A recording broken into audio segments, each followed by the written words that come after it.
what you need to do is this. You need to empower your intelligence and enhance your competence. This is what you need to do. This is what education is about, this is what life is about. But unfortunately, you think education is about passing an examination. Education is not about passing an examination. Education is about learning. It looks like the world has forgotten about this.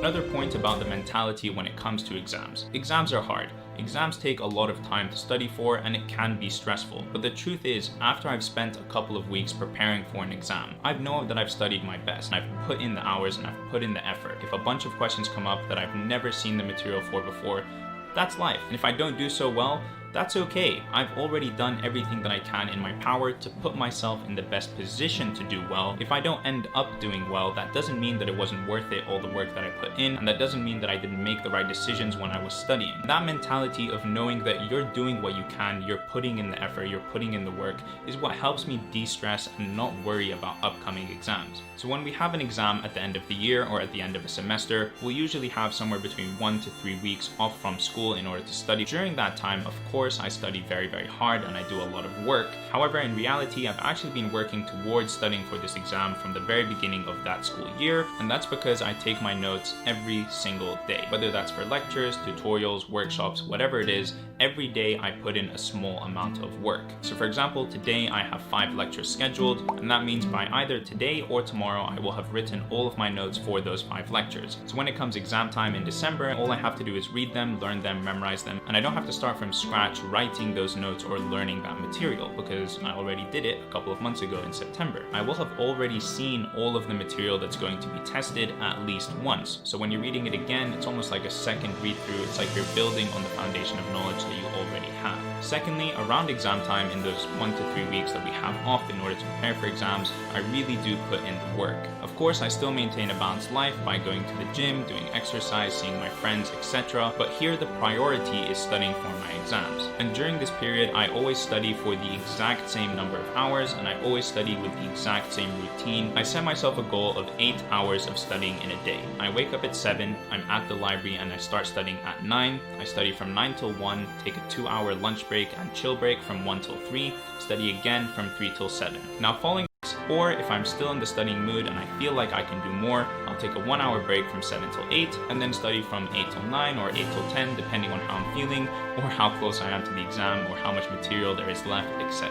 So this structure that I have, this consistency that I have when it comes to studying for exams is something that's very, very beneficial. It's almost like a guaranteed fact of life that I know around exam time, this is the routine that I'm going to have and this is how much studying I'm going to do.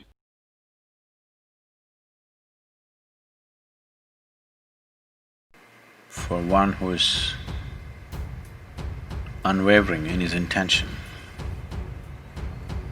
for him, liberation cannot be denied. The only reason most of the humanity goes about their life, blundering through their life, not knowing which way to go, is because they keep shifting the direction of their life too often. They may not actually change the direction of their life, but in their mind and emotion, it keeps shifting and shifting and shifting and shifting. The very nature of the existence is such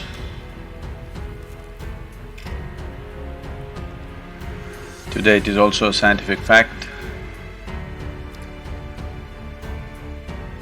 but this is the experience of every yogi, that in this existence there is energy and there's consciousness.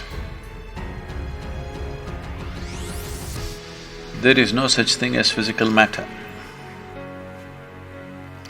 Physical matter, as you know it today,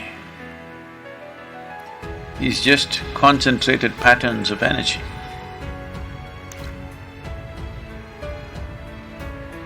Today, this is established science.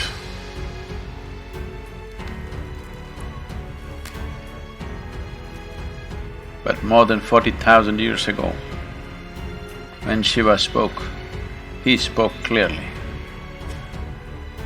His involvement was in absolute consciousness or in the energy, never in the physical matter, because he did not see it as real. And he spoke thus, very clearly, without any ambiguity about it.